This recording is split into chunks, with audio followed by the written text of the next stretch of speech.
¿Cómo afecta al cerebro no desconectar del trabajo? ¿Cuáles son las señales que nos alertan del estrés? ¿Qué tal? Buenas tardes y bienvenidos una semana más al programa de salud de esta casa. Hoy les vamos a dar consejos para desconectar, para que no lleguemos a una situación de estrés crónico con el Colegio Oficial de Psicología de Castilla y León. Pero también nos vamos a ir al Instituto Neurovertebral del Hospital Recoletas, que ya ha comenzado su actividad quirúrgica, y les hablamos también, atención, de la importancia de la prevención del cáncer colorectal.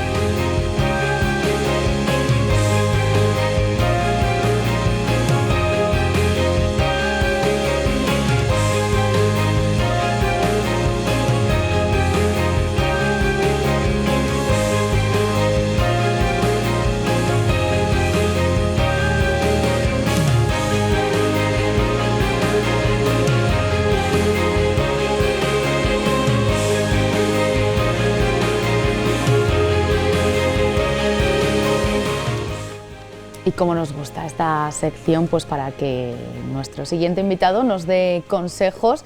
Y hoy además un tema muy interesante, hasta que estén atentos. Ignacio Jiménez, buenas tardes, ¿qué tal? Hola, ¿Cómo tardes. estás? Vamos a hablar del estrés crónico, enfocado, bueno, pues a esos momentos en los que no podemos desconectar, bien sea del trabajo o de otra situación en general, y ese estrés, el hecho de que no liberemos, ¿no?, esa desconexión hace, ¿no?, que liberemos hormonas como el cortisol que pueden dañarnos a las neuronas. ¿Por qué nuestro cerebro, Ignacio, necesita desconectar de situaciones? Hombre, el cerebro necesita resetear completamente. Si no reseteas, no haría las funciones psicológicas y fisiológicas que tiene que hacer. De hecho, la noche es cuando mayormente desconecta el cerebro. O sea, aunque tu cuerpo esté dormido, tu cerebro está activo y está regenerando, está ahí, bueno, pues reconstruyendo todo lo que durante el día se ha estropeado. Entonces hay que desconectar, claro, es necesario. Igual que lo mismo que se aprende, hay que desaprender. O sea, hay que olvidar para que el cerebro pueda resetearse. ¿Qué le pasa a nuestra salud si no dejamos, ¿no?, de estar concentrados, de estar preocupados continuamente por algo? Hombre, pues una preocupación continua lo que genera es una fijación de la atención en ese problema que tú tienes, obviando otras cuestiones que tienes en tu vida, y lógicamente esto te hace un flaco favor a tu vida, a tu vida social y sobre todo a tu vida, digamos, a lo que es la reestructuración de tu cuerpo, ¿no? O sea, lo que es tu vida fisiológica. Como tú bien has dicho, el estrés, pues las situaciones de estrés generan cortisol, que es una hormona que justamente lo que hace es poner en marcha, digamos que es procesos de defensa, adrenalina lo mismo. Entonces, para entender un poco lo que es estrés, había que explicar un poco qué es el estrés, ¿no? Entonces, el estrés es un término que viene de la mecánica o de la ingeniería mecánica inglesa. El estrés significa sobrecarga. Los mecánicos o los ingenieros ingleses en el siglo XIX pues decían, este puente tiene estrés, o vamos a someter una prueba de estrés, ¿no?, que era ver lo que aguantaba el puente. Entonces hacían pasar una fila de soldados o de tal, y bueno, pues entonces llegaba un punto en el que el puente rompía. O sea, el punto de estrés es o sea, que algo se rompa, ¿no? Entonces, estrés tiene mucho que ver con la ansiedad. O sea, estrés y ansiedad no es lo mismo, pero es una misma moneda con diferentes caras y cuyos procesos fisiológicos van a ser los mismos. O sea, tanto el estrés como la ansiedad van a desencadenar en nuestro organismo una serie de procesos justamente para eso, o bien para huir de la situación o para defendernos. En el caso del estrés, pues claro, nuestro cerebro está enviando señales de peligro, porque el estrés, digamos, que viene generado por una situación externa a la persona, por una situación, digamos, de trabajo, por un sentido laboral, una situación de una pérdida, una situación de estresores, mientras que la ansiedad digamos, viene por una cuestión difusa, interna del individuo. O sea, no se sabe muy bien por qué viene esa ansiedad ni por qué se desencadena, ¿no? Aunque es verdad que a veces el hecho de ver una escena te provoca un ataque de ansiedad, ¿no? Eso es lo que podría ser, pues, una especie de estrés postraumático. O sea, te han atracado en un sitio y una vez ves a una persona con una misma vestimenta y empiezas a sentir esos mismos síntomas, ¿no? Pero bueno, o sea, estrés y ansiedad diríamos que es una misma moneda con diferentes caras y que es un proceso, digamos, una respuesta del organismo normal para huir o para defenderte. El problema, ¿no?, es cuando Claro. el estrés se puede convertir en crónico Claro. y me imagino que puede ser el antecedente ya a un trastorno de ansiedad.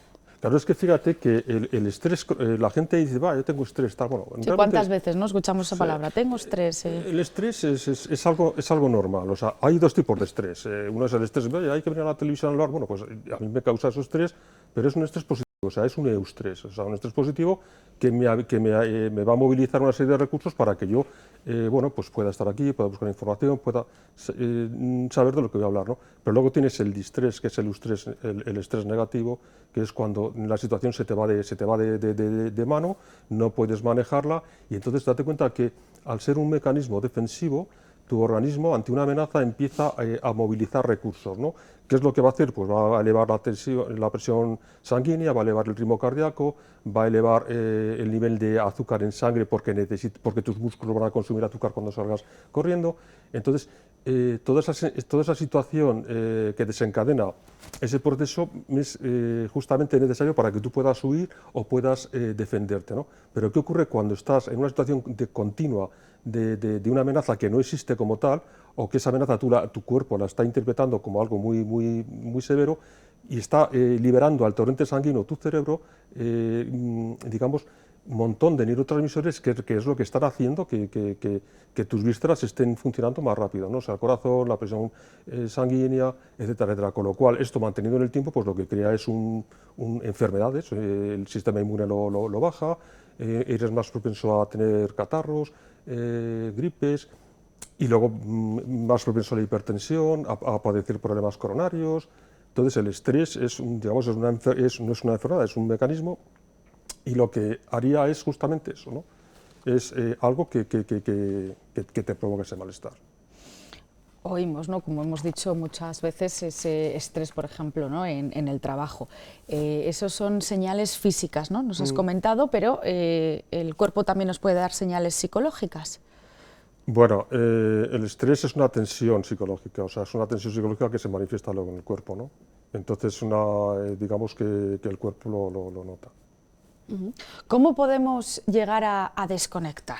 Es complicado, ¿no? Es difícil, la verdad es que hoy en día vivimos en una sociedad, pero claro, esto lo dirían también nuestros abuelos o nuestros bisabuelos cuando Charlotte estaba en la película de Tiempos Modernos y estaba con el tren aquel que iba a 20 kilómetros por hora, y digo, oh Dios, esto es el acabose, ¿no? Bueno, pues hoy en día hay mucha estimulación, me imagino que en todas las sociedades ha habido exceso de estimulación porque tardamos en acostumbrarnos, ¿no? Entonces, todo ese exceso de estimulación, de ruidos, esos cambios a los que no somos capaces de adaptarnos en un plazo de tiempo muy corto, pues hace que genere pues, ese tipo de reacciones, ¿no?, que no sabemos cómo afrontarlas. Pero el estrés, insisto, o sea, el estrés bien llevado no tiene por qué ser malo. O sea, el problema está cuando el estrés se pasa de madre, o sea, se pasa de límites de madre, ¿no?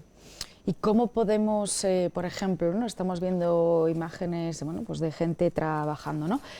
¿Cómo llegar a no padecer ese estrés? Es decir, tenemos, por ejemplo, unos días de descanso, vacaciones, ahora que viene la Semana Santa. ¿Cómo podemos desconectar para, bueno, pues todo aquel persona también que está colgado continuamente al teléfono? Hay que relativizar, o sea, delegar funciones, si tú no puedes con todo. Nunca hay que mentir, o sea, en los trabajos hay que hacer esto, hay que hacer otro, y por el hecho de que nos han enseñado que siempre tenemos que ser los mejores, de no, yo esto no lo sé hacer y no lo voy a, y es que no puedo hacerlo. Entonces, el estrés es también muy puñetero, si me permites la expresión, porque dice, bueno, hay vacaciones de Semana Santa y vacaciones de verano, y todo, pero es que el hecho de ir de vacaciones también genera estrés, porque pasas de un ambiente de estar completamente trabajando pasas a un ambiente en el que es todo vacaciones, en el que es todo descanso, y eso también genera estrés, porque tanto un exceso como un déficit puede generar.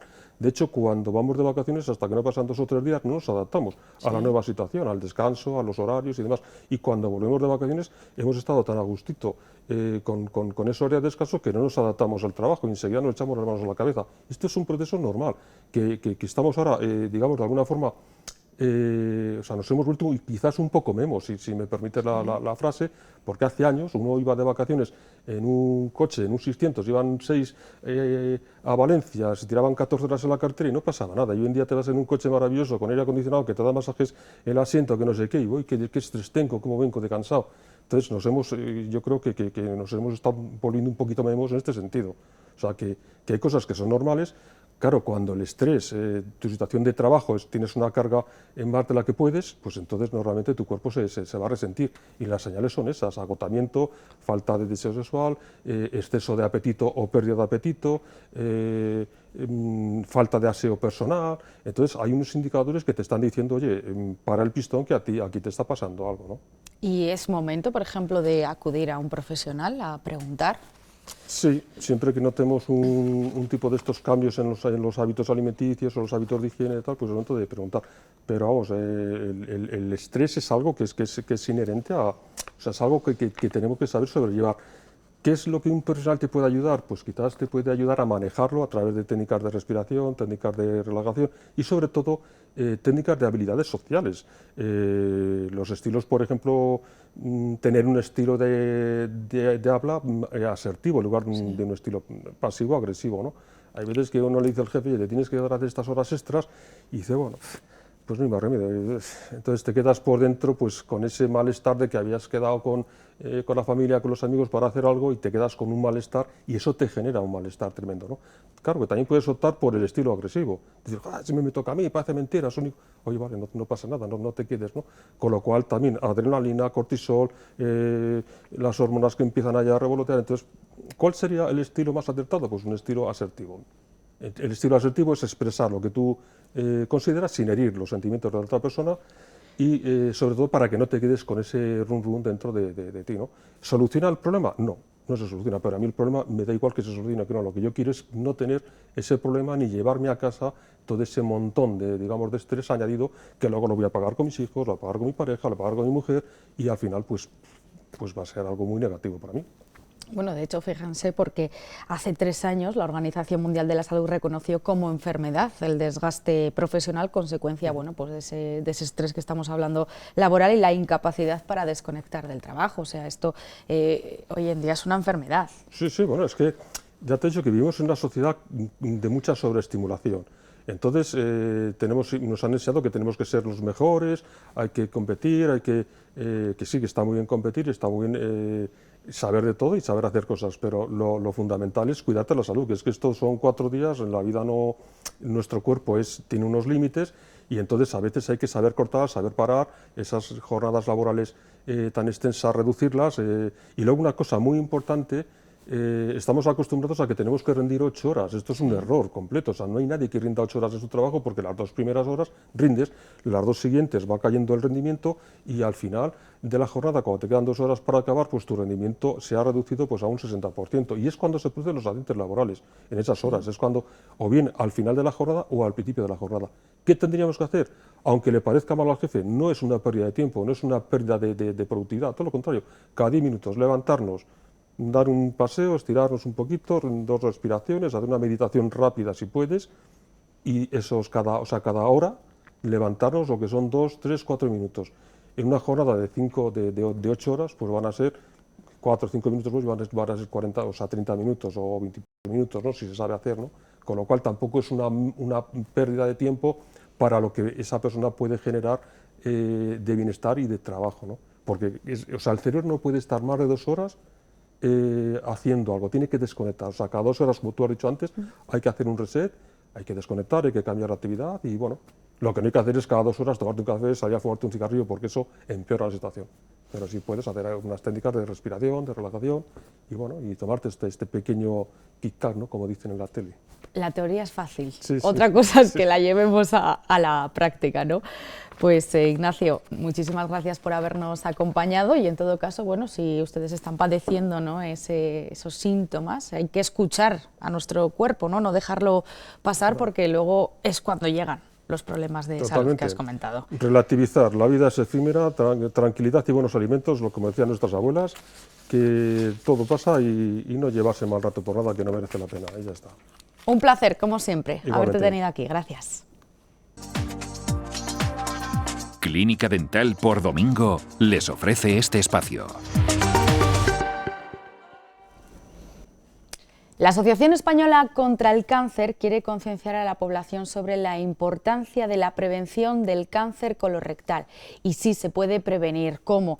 Mediante un cribado de detección. Es una prueba, es un test de sangre oculta en heces, que es un programa además que va dirigido a personas entre los 50 y 69 años. El problema es que la participación es baja. Aquí en Burgos, de las personas que están llamadas a través de una carta que envía el SACIL para realizarse este test, apenas participa el 31% de la población. A Santiago le diagnosticaron cáncer de colon con 55 años. Llevaba más de 6 meses con síntomas, pero no los daba importancia hasta que un día tuvo que acudir a urgencias. No me lo dijeron a mí porque me vieron que estaba muy mal.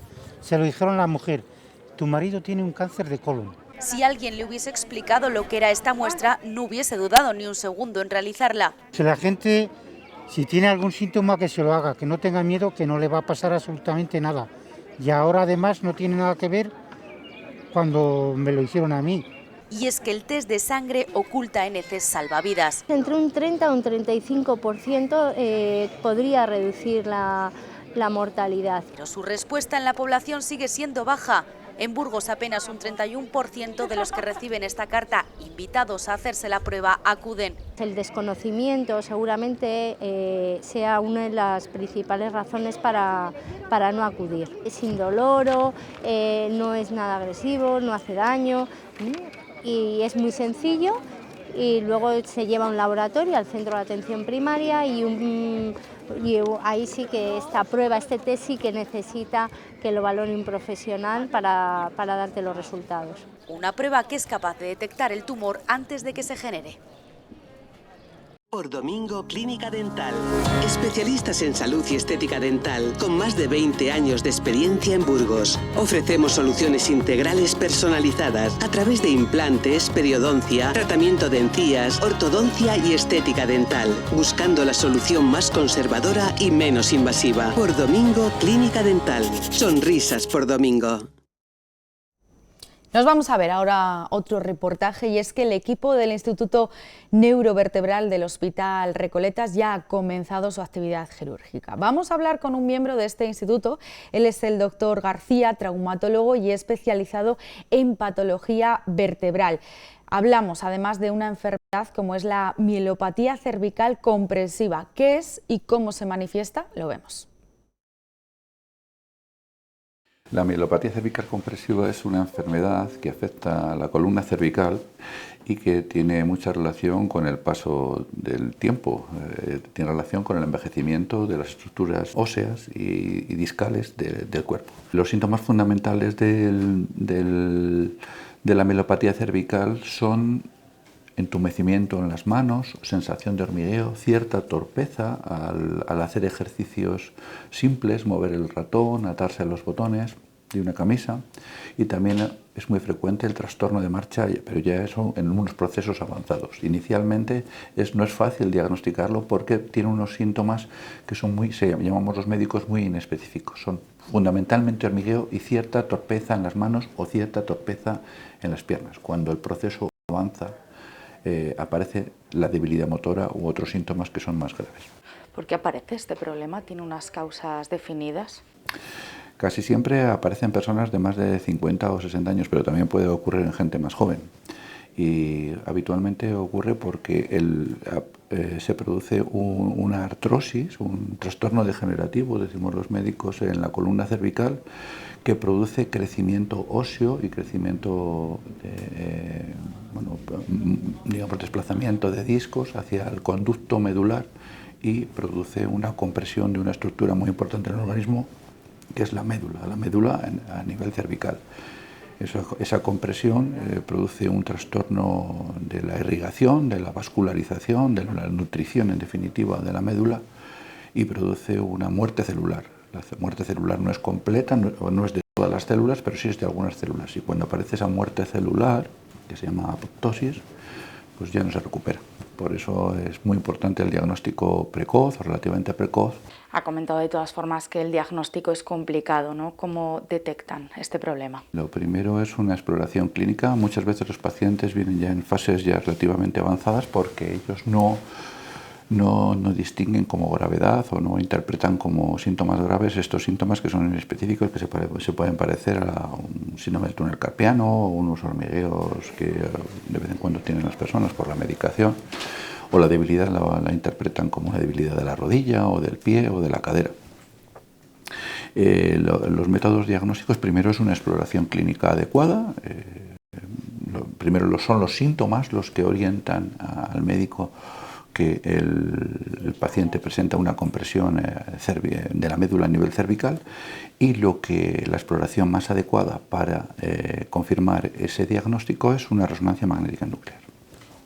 A veces hay que hacer otras pruebas complementarias, que son pruebas neurofisiológicas, en algunas ocasiones hay que hacerlo, y a veces hay que complementar también las pruebas con un escáner, pero solo en aquellos casos que son, en algunos casos que son necesarios el tratamiento quirúrgico. En cuanto al tratamiento quirúrgico y además ese recién estrenado, ¿no? Esa sala área quirúrgica recién estrenada en el Hospital Recoletas, ¿con qué ventajas contan para tratar este tipo de problemas? Algunos pacientes, no todos, porque también se puede contemplar simplemente como observación, es decir, podemos volver a citar al paciente al mes, a los 2, a los 3 meses para ver si esos síntomas siguen progresando o son más severos. Inicialmente, si los síntomas son pequeños, poco discapacitantes para el paciente, se puede observar. Una vez que hay algún síntoma relevante y se confirma esa compresión medular, lo mejor es cirugía. Es mejor no esperar demasiado, porque algunos de los síntomas o de los signos que aparecen, el trastorno de marcha, por ejemplo, son difícilmente recuperables con la cirugía. Con el nuevo quirófano que tenemos, es un quirófano muy amplio, que tiene alta tecnología. Disponemos de un TAC intraoperatorio, disponemos también de microscopio, disponemos de escopio, por supuesto, mesas muy adecuadas, sistemas de posicionamiento cervical para que sea más cómoda la cirugía. Pues lo que añade fundamentalmente es seguridad. ¿Y qué resultados o qué eficacia ofrecen esos tratamientos? Fundamentalmente descompresión, eso es el primer paso. En algunos casos hay que añadir algún gesto más, porque no es infrecuente que por la descompresión nosotros dejemos la columna un poco más inestable, o esté previamente inestable, o esté en una posición no adecuada. Si está en una posición no adecuada, en la columna cervical hay una curva que se llama lordosis cervical, que debemos intentar conservar. La cirugía se puede hacer bien desde la parte anterior del cuello o bien desde la parte posterior del cuello, dependiendo de la extensión de la compresión y dependiendo de la deformidad y dependiendo también de las preferencias del cirujano. Los resultados son similares, siempre que se tenga experiencia y que sea adecuado la cirugía a esa compresión. Los resultados son buenos. Son buenos en cuanto a la detención de la progresión. Ya hemos dicho que algunos síntomas no se recuperan.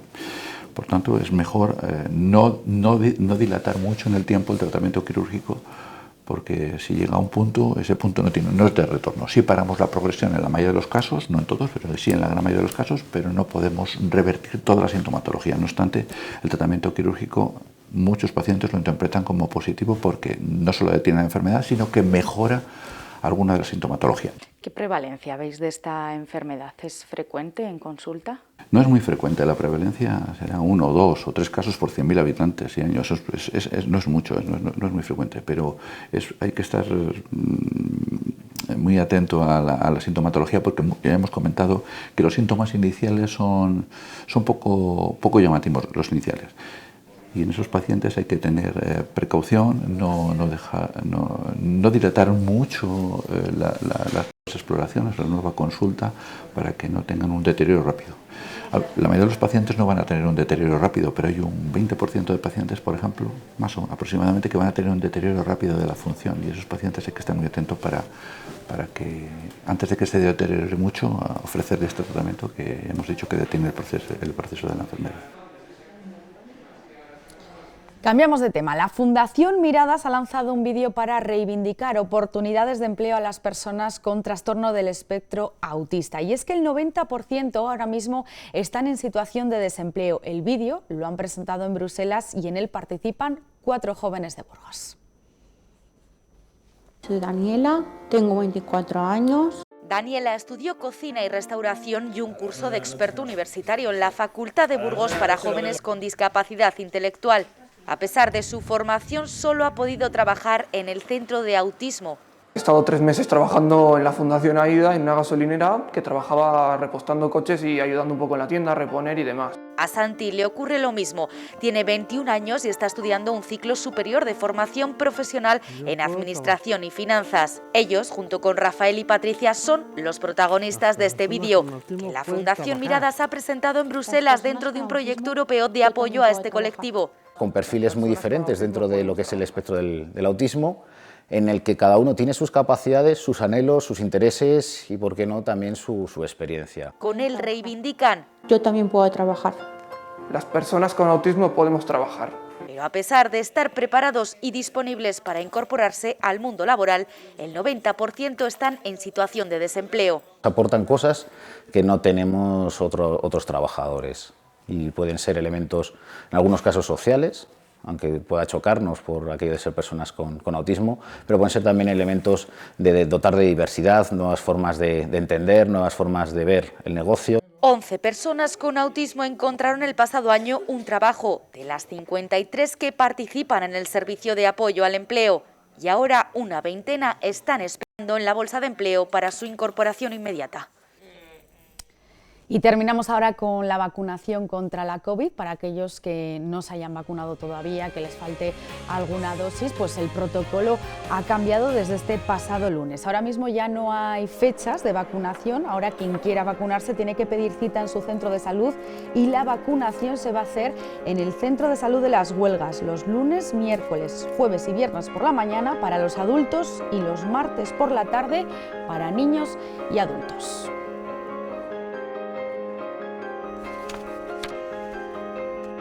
Pues con esta información de la vacunación contra la COVID nos despedimos. Más salud, ya saben, como siempre, aquí la próxima semana en la 8 Burgos. Gracias por acompañarnos. Chao.